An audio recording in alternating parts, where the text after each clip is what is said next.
Welcome to the Infowars Nightly News. I'm David Knight. It's Friday, September the 6th, 2013.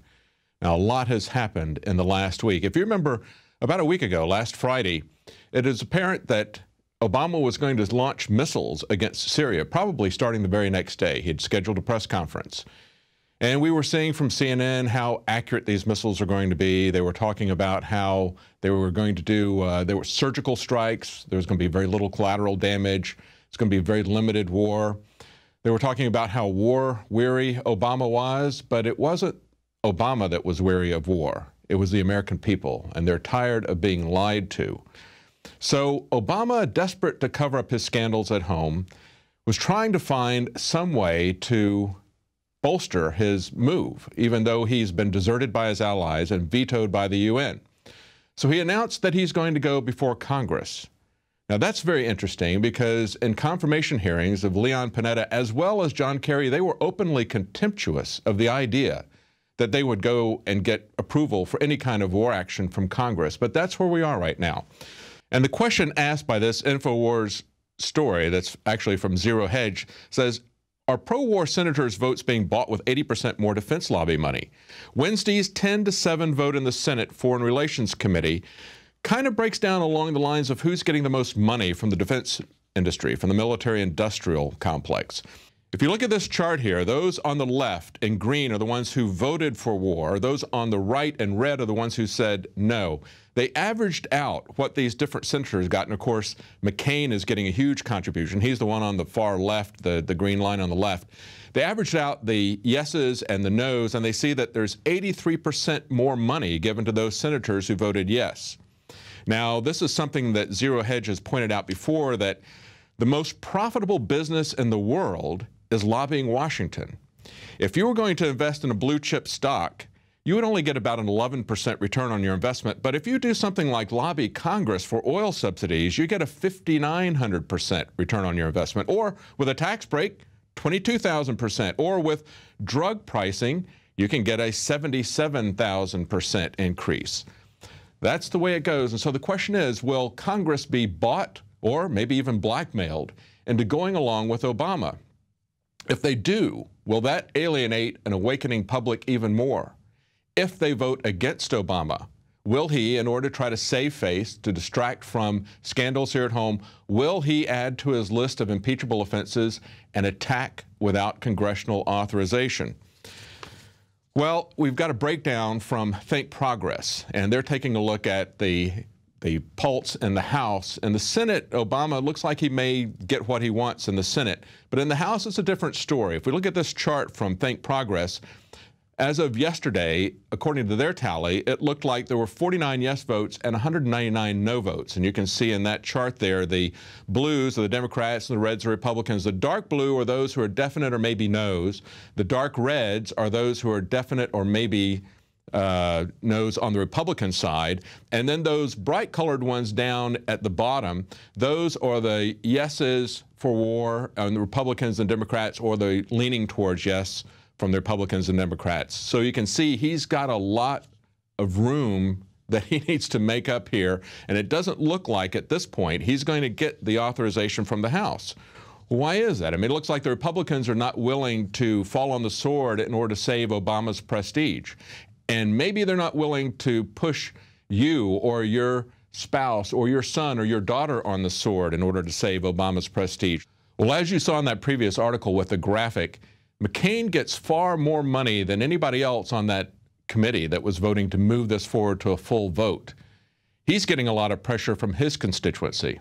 We will respect everyone's view, and if you wait till... You don't respect our view. We didn't send you to get war for us. We sent you to stop the war. You can do it by diplomacy and negotiation, not bombs, Senator McCain. We cannot afford to shed more Syrian blood.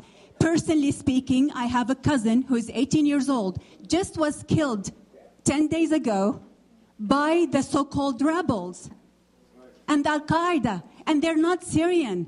They're coming to Syria from all over the world to fight this. We cannot afford to do that. We cannot afford to turn Syria into another Iraq or Afghanistan. I beg you.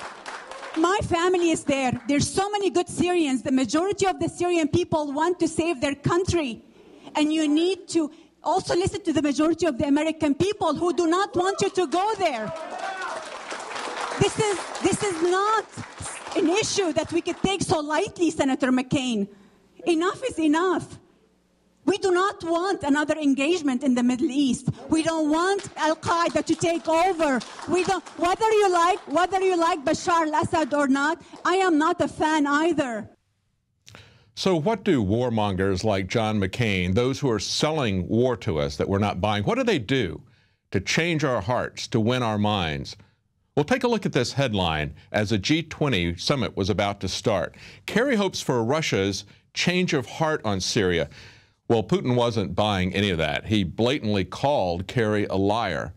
He had a different kind of change of heart in mind. You remember back in June, he lectured Cameron on what changing and winning hearts meant to our allies in Syria.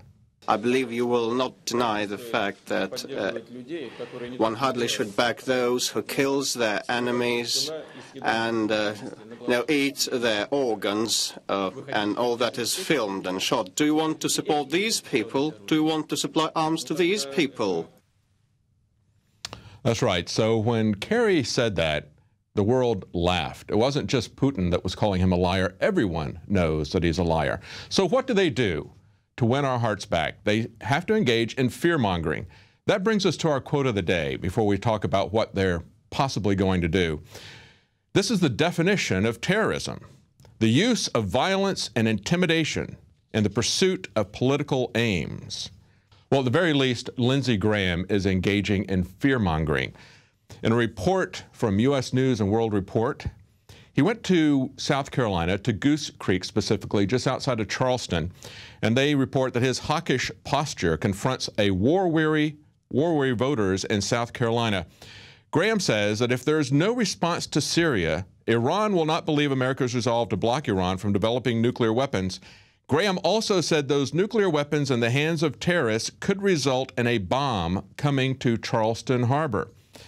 And he was characterized by a voter who had come to speak there as absolute fear-mongering.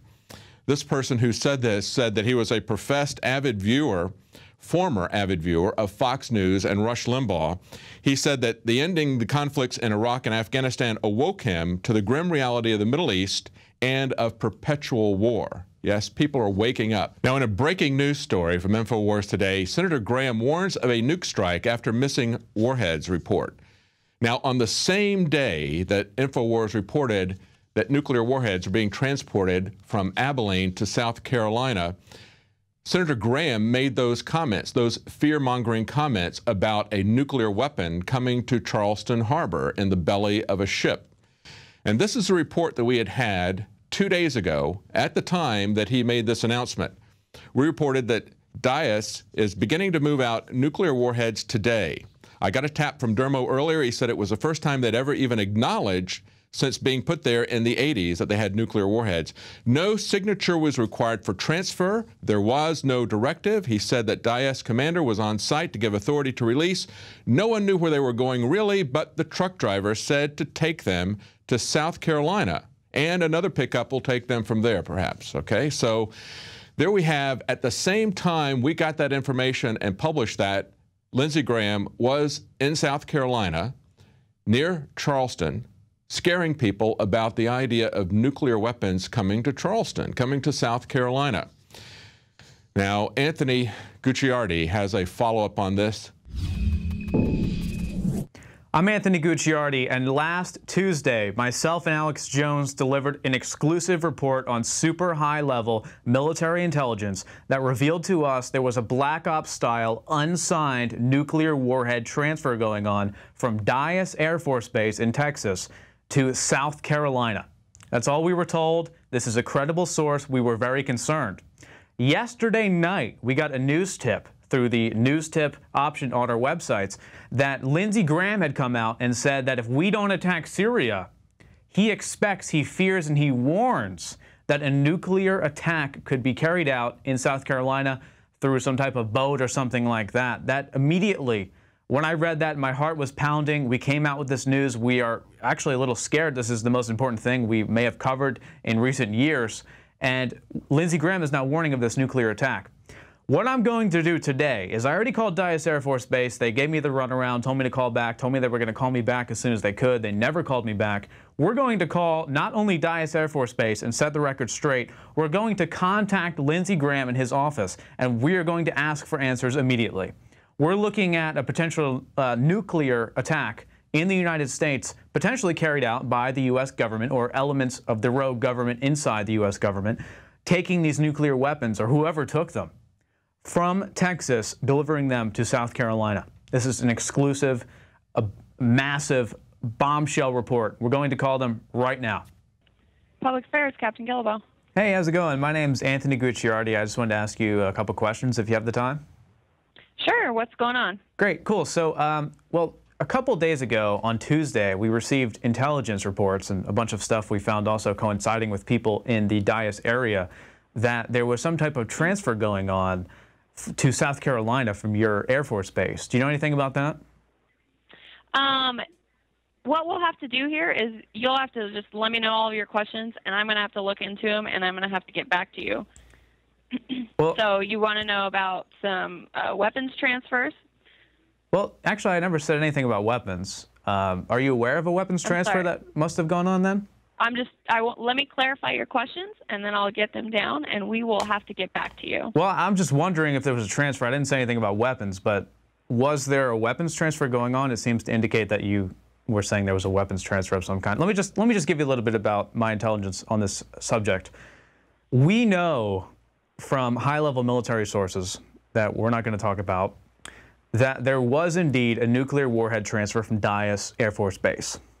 And then we do know on that same day, after we got this intelligence, that Lindsey Graham came out and said in a speech that if we don't attack Syria, there could be a nuclear attack in South Carolina, Charleston. And I also happen to know that the Dyess nuclear warheads were being transferred to South Carolina. Is there a question there, Anthony?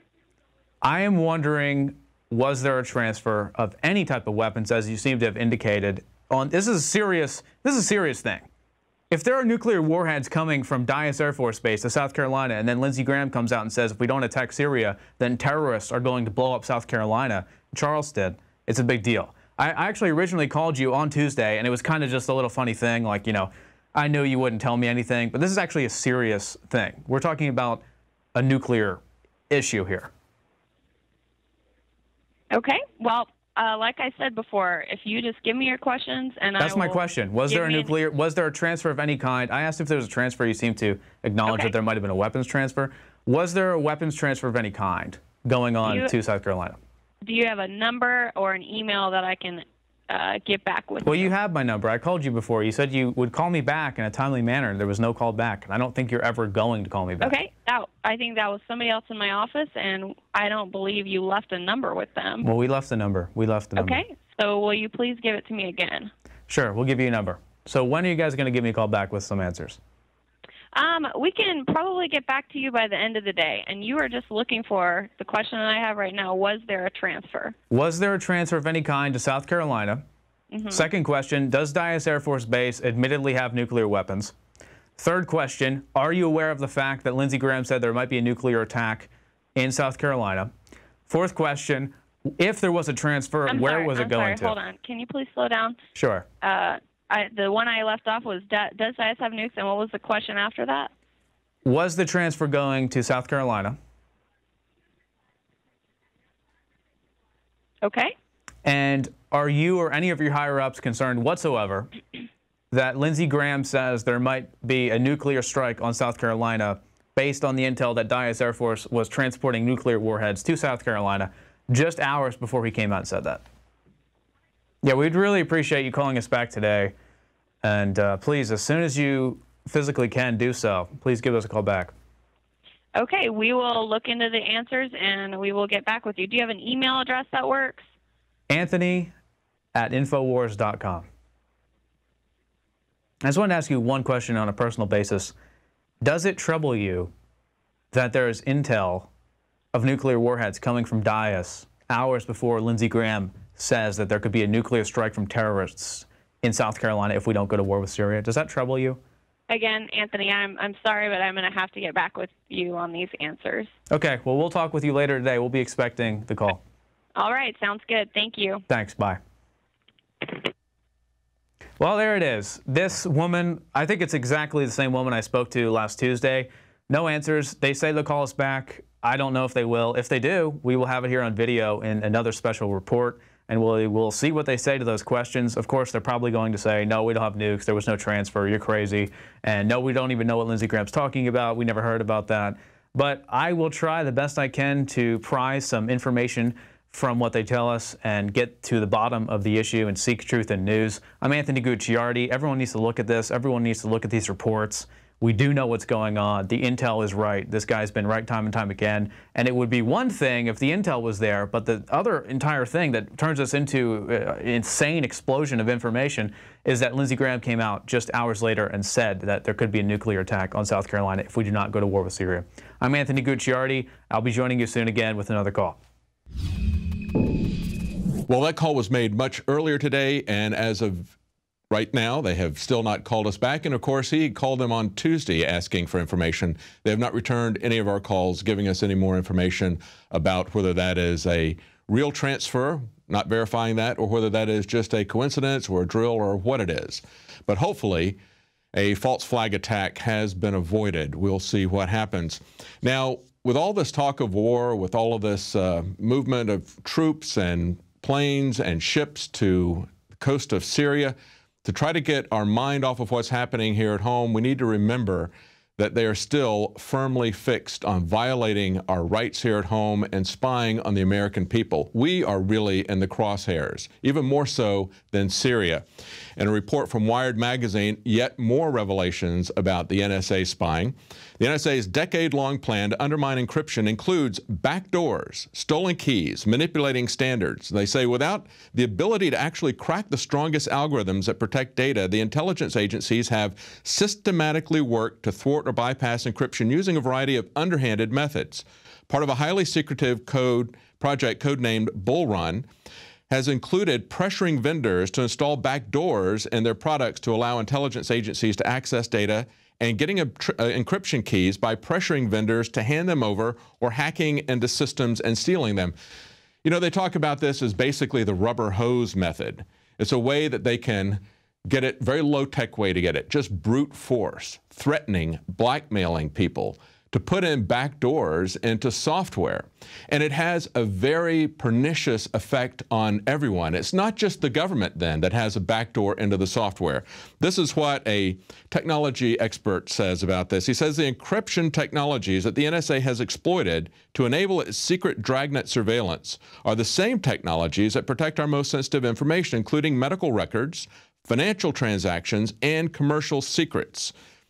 And he said that undermining standards and installing backdoors doesn't just allow the government to spy on data, but it creates fundamental insecurities in systems that would allow others to spy on that data as well. The NSA's efforts to secretly defeat encryption are recklessly short-sighted and will further erode not only the U.S.'s reputation as a global champion of civil liberties and privacy, that's laughable at this point, but the economic competitiveness of its largest companies. Now, this is something that was pointed out by Aaron Schwartz. He said that the government is funding these vulnerabilities that they're telling us we need CISPA to cover.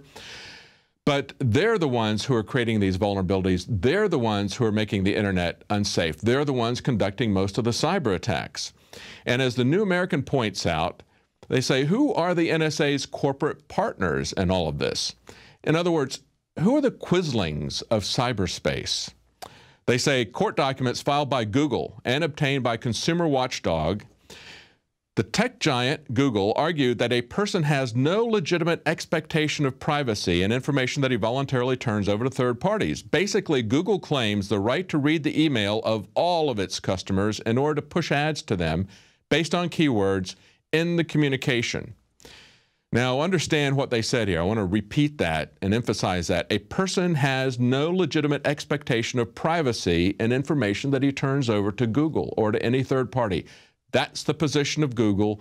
That's the position of Microsoft. That's the position of all of these corporations, these Quislings who have cooperated with the government. And understand that CISPA was about giving them legal protection so that when they violate your privacy, when they turn this information over, you would not be able to sue them. It wasn't about giving the power to collect that information to the government. The government's been doing that quite some time. They've been getting that information. They've been paying these corporations for that information, and they've been getting it. This is simply to make it, to provide legal protection for these companies, essentially saying that they don't have to get a search warrant because this information that is about you is somehow owned by these third parties, and they can just voluntarily turn that over to you. But look at what some other companies have done. This is something that one guy who had a company, he shut his company down rather than turn over the information. He said, our government can order us to do things that are morally and ethically wrong. They can order us to spy on other Americans and then order us using the threat of imprisonment to keep it all secret. The fellow named Levinson who shut down his email service, his private secure email service. The next day, one of his other competitors, Silent Circle, announced that they would also be suspending their encrypted email service as well. So some people would rather shut down their companies than comply with the government. That is not the case with Google. That's not the case with Microsoft, even though this week they're trying to do essentially a PR game by filing suit against the government, not to make the government stop, but just so that they can save face, so they can tell people, well, we had this many requests and we had to comply with those requests. Well, like any other tool, the internet can also be used for good. We see a massive awakening happening because of the alternative media. One of the best places to get people awake is Prison Planet TV, and you can support that with a subscription. You can share that subscription with up to 10 people. Well, stay tuned. Right after the break, Leanne McAdoo will be interviewing Rosalind Peterson on the environmental effects of live ammo drills.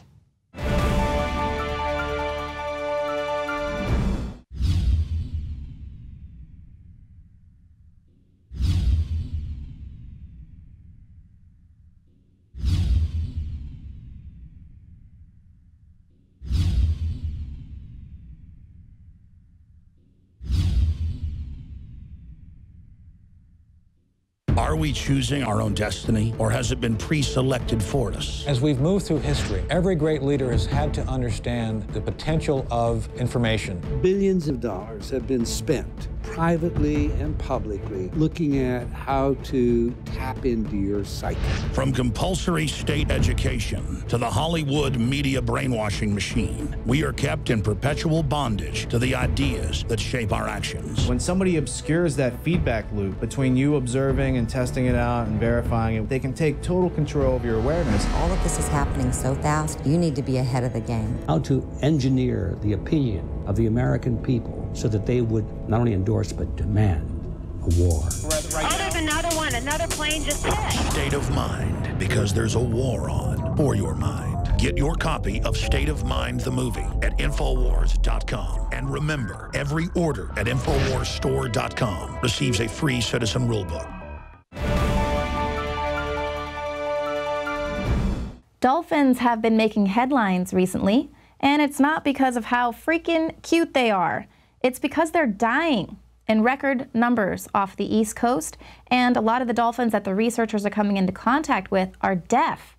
Now, they're attributing it to climate change, maybe viruses, but my guest today has many documents showing that it's a much bigger issue that the military-industrial complex and fracking enthusiasts might not want you to concern yourself with. From sonar, lasers, electromagnetic weapons systems, oil fracturing, drilling, ocean construction, and bomb blasts, the noise issue is tremendous, and that list is growing every year. All right, well, hello, Rosalind. Thank you so much for being with us today. Oh, you're quite welcome. It's an honor and a privilege to be here with you. Well, so let's launch right into the issue of the deafening dolphins. So this article says that Navy testing may be an issue. It's kind of way at the bottom of the article. But all the documents that you sent to me kind of show that they already know that Navy testing and sonar and all the noise is definitely an issue. Yes, it is, and especially with the Navy expanding all of its operations to cover almost the entire Atlantic seaboard, the Gulf of Mexico, and the Hawaiian Islands all the way to Southern California, and then up the entire coastal region of the West Coast all the way to Alaska. And what's happening with the sonar use, lasers, bomb blasts, we're actually in destroying habitat. We're also destroying, in other words, their breeding grounds, their feeding grounds, and possibly their food supplies for a whole host of marine mammals and fish. And the deaf dolphins that are being discussed now that are beaching themselves on the shoreline and dying, among other things, are possibly one cause from all the Navy sonar exercises and other types of exercises that are ongoing and have been for the last few years. Well, so how are they getting around the Marine Mammal Protection Act of 1972? How are they getting around that to get permission to do all of this testing when they kind of have evidence that it's having adverse effects? Because the National Marine Fisheries Service and NOAA, National Oceanic and Atmospheric Administration, are working as partners with the Navy. There is no oversight. So what they're doing is NOAA and the National Marine Fisheries Service are just rubber stamping the request by the Navy while requiring the Navy only to have mitigation measures effective 9% of the time, according to U.S. Congressman Thompson. And so one of the documents that you sent to me, they were testing blue whales, but blue whales are an endangered species, so how are they allowed to do these incidental tests on them? Well, it's not an incidental test. It just says that Navy activities, they call them incidental testing and incidental activities, but they're not incidental because the U.S. Navy knows fully well that they have impacts. And we know from research and studies that there are impacts on the largest whale on the Pacific coast, the blue whale, and we know that they're not recovering. So for the National Marine Fisheries Service and the National Oceanic and Atmospheric Administration to allow this to continue, and the Navy harassment and endangering them with bomb blasts and noise is absolutely despicable, in my opinion. Absolutely. Well, there are people that agree with you as well. And so the document, it talks about, with the incidental testing, I guess that's tricky how they word everything, they say they're allowed to take a certain amount of marine mammals. What does that mean? Yes, under federal law, take, the definition of take, T-A-K-E, is to harass, harm, pursue, hunt, shoot, wound, kill, trap, capture, collect, or attempt to engage in any such conduct. And what happens is that under a take, most people don't know what a take is, and so therefore people think that this is, well, they're just going to take a few of them. But the problem is that when they conduct their sonar activities or their bomb blasts, they hit everything in the region that they're doing the testing in, and they're testing in so many areas, from the Hawaiian Islands all the way across to the Atlantic and the coast of Maine, and then down to Florida and over to Texas along the Gulf. There are no places where these marine mammals won't be affected from all of the different military testing that's being conducted in these entire areas. And for a map of the areas, if you go to my website, agriculturedefensecoalition.org, you will see the U.S. Navy maps of these areas and how extensive they are, where testing is allowed. Right, and we actually have some NASA docs that have been from like the year 2000, but they're circulating right now, and they are really specific that the water is sort of an untapped war zone. And so there's a lot more of equipment that's being tested. It's not just the sonar that is affecting all the marine life that's out there. So many fish and dolphins and whales and things are beaching themselves and dying in record numbers. There's all kinds of equipment being tested. So it's not a wonder that the Navy is somehow trying to get around the Environmental Protection Act. That is absolutely correct. And what happens is that the full extent of all their activities and the impacts are starting to be felt, but the powers that be don't want to talk that it's a Navy problem with all their activities, and this includes exploding hundreds and hundreds, thousands actually, when you consider all the Atlantic, Pacific, and Gulf of Mexico. But you've got missiles, gunnery exercises, bombing exercises, sinking exercises, mine warfare training, and all the other activities involved with laser, sonars, and their full range of activities, even experimental weapons testing. And the full impact of that in all the ocean areas is tremendous. Yeah, and we have yet to see and feel the full effects, the results. If they've just been doing this, for a decade, and now we're seeing all of these creatures dying in record numbers, it's kind of an indication of where it's headed.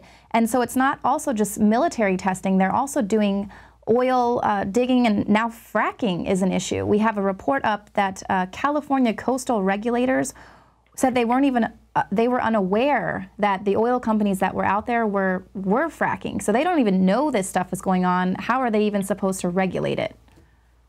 If they don't know that it's not going on, they can't possibly regulate it.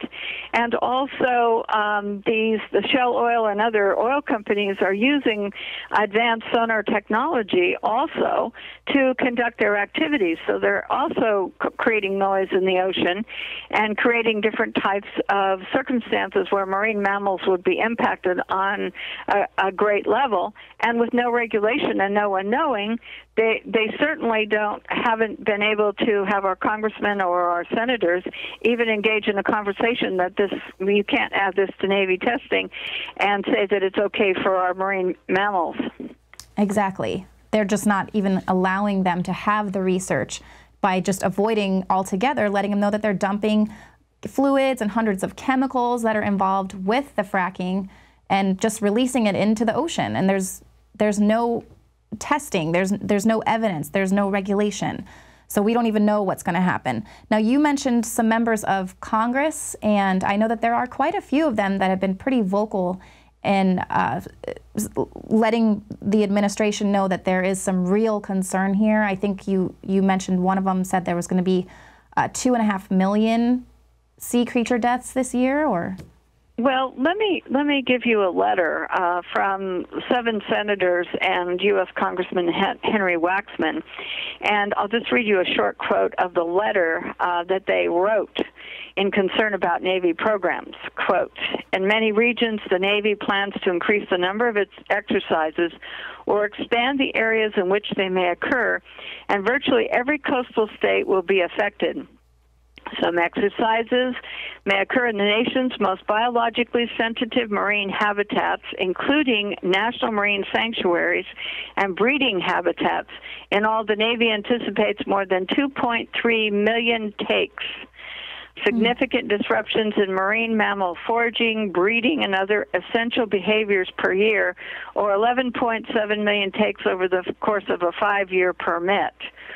And what happens is they have 12 of these warfare exercises ranges now in operation, with more planned in the next year. Well, so what can people do? Is there anything going through Congress right now that people can vote on? What can people do to stop this, to alert their congressmen that they're concerned? Well, there's a toll-free number for all your elected representatives in Washington, D.C., and that number is 1-866-22-00044. That's 1-866-22-00044. And you can ask for any elected representatives and let them know. You can visit my website, agriculturedefensecoalition.org, and you can support an environmental organization called Earth Justice in San Francisco, who has been working hard and also has a lawsuit against the Navy at this time. You can join them as well, and I hope everyone will. And if you visit my website, there are petitions on my website that you can sign and send back to me, because we hand deliver them every year or several times a year, depending, to our elected representatives in Washington, D.C. Very good. All the things that are happening in all of our ocean areas are having a definite impact on the food supply for the fish we eat. They're having a definite impact on all marine mammals. And what we have to do is we have to put pressure on our elected officials at this time to really take action to save our marine mammals and protect them, and to stop excessive noise and live fire exercises. The Navy doesn't have to practice with live bombs and blow up 1,000-pound, 500-pound, 2,000-pound bombs in the ocean just to prove a point on what may happen when they exploded, because they've already done enough of that type of testing. So we really have to get the Navy to not use live fire exercises in all areas of the Pacific, Atlantic, and the Gulf of Mexico, as well as the Hawaiian Islands and other areas. Right, and it's also the U.S. Air Force.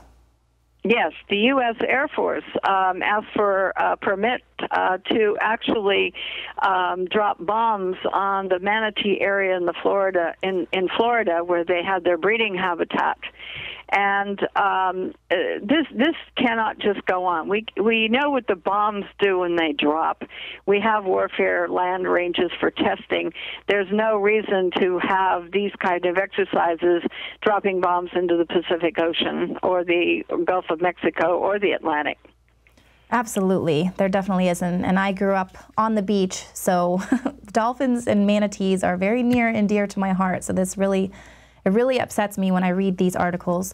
So Rosalind, thank you so much for everything you're doing with the Agriculture Defense Coalition. I appreciate your time, and we'll definitely direct everyone to your website. And now that we're up for the midterm elections, it's like the most important time to call your congressperson and let them know that you demand they take action, or you're not going to re-elect them. Well, the other thing is that when they have their town hall meetings, this is when to pressure them into talking about the Navy and these issues when they come home to visit. And, you know, we actually said to our congressman, we're not going to vote for you in the next election, you know, unless you make this your issue for us and defend our marine mammals off our coast. So everyone can do this. You can take action and you can make a difference, especially if we raise our voices together. And please feel free to contact me. My contact information is on the website, agriculturedefensecoalition.org, if you need additional information. Okay, we sure will. Thank you so much, Rosalind. Thank you. Okay, we'll definitely go to Rosalind's website as well. I always like to plug whoismyrepresentative.com. You definitely need to, now is the time to speak up, find out who your representative is. You have to voice your concerns, let them know the issues that are important to you, and let them know that they work for you, so they better represent you and support your issues. Now, to learn more about how science is being repressed, especially when it comes to how the science that's affecting our environment, go to the Infowars store. Right now on special, it's the Scientific Tyranny special. Scientists Under Attack explores how the globalist companies that stand to profit from GMOs are the same people controlling the research. And then What in the World Are They Spraying is the story of the rapidly developing industry called geoengineering. You can pick that up at InfoWarsStore.com. Now, thank you all so much for tuning in. Meet us here every weeknight at 7 p.m. Central for the Infowars Nightly News. I'm Leanne McAdoo.